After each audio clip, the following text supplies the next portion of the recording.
আরজি করে চিকিৎসককে ধর্ষণ করে খুনের ঘটনার প্রতিবাদে দক্ষিণ ২৪ পরগনা মহেশতলার মোহনবাগান ও ইস্ট বেঙ্গলের কর্মী সমর্থকদের প্রতিবাদ মিছিল। আজ যুব ভারতীতেও মোহনবাগান ও ইস্ট বেঙ্গলের কর্মী সমর্থকদের মিলিত প্রতিবাদে ধুমধুমার পরিস্থিতি সৃষ্টি হয়। তারপর মহেশতলায় হয় এই প্রতিবাদ মিছিল। আরজি করের ঘটনার বিচার চেয়ে বাটানগর নিউল্যান্ড বটতলা থেকে পুরাতন মল্লিক বাজার হয়ে নুঙ্গি হয়ে বাটা মোড়ে শেষ হয় এই প্রতিবাদ মিছিল।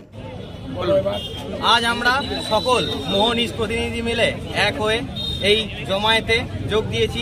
তার কারণ আমাদের সবার প্রিয় কলকাতা ডার্বি, আমরা শত্রু নয়, আমরা বন্ধু, কিন্তু আমরা রাইভেল মাঠে, আমাদের লড়াই মাঠ পর্যন্ত সীমিত।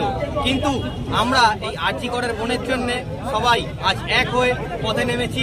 ঠিক আছে, আমাদের এই জাস্টিসের জন্য পদযাত্রা শুরু হতে চলেছে এক্ষুনি। ঠিক আছে, মিছিল কেন? প্রতিবাদ মিছিলটা এই কারণের জন্য যে আমরা হচ্ছে ফুটবল প্রেমী বা খেলা প্রেমী, সেইখানে আমাদেরকে দাবি রেখে একটা যেখানে যুবরাতির মতো জায়গায় আমাদের যেখানে খেলা ছিল সেটাকে বন্ধ করেছে। কেন বন্ধ করেছে? নাকি পুলিশ নেই।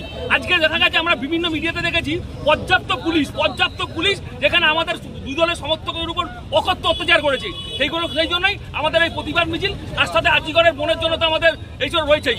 এই আরজি করের বোন মানে আমাদেরও বোন, প্রত্যেকেরই বোন। যারা ডক্টর, যারা আমাদের সাহায্য করে, তাদের ওই নৃশংস হত্যাকাণ্ডের জন্য আমরা এখানে আজকে প্রতিবাদ মিছিল করছি। আপনাদের এই মিছিল কোথা থেকে কোথায় যাবে? আমাদের এই নিউল্যান্ড বটতলা থেকে শুরু করে নুঙ্গি স্টেশন রোড দিয়ে গিয়ে বাটা মোড় অব্দি আমরা আপাতত সিদ্ধান্ত নিয়েছি। আপনার নাম? আমার নাম সুকল্যাণ চক্রবর্তী, বাটানগরে থাকি।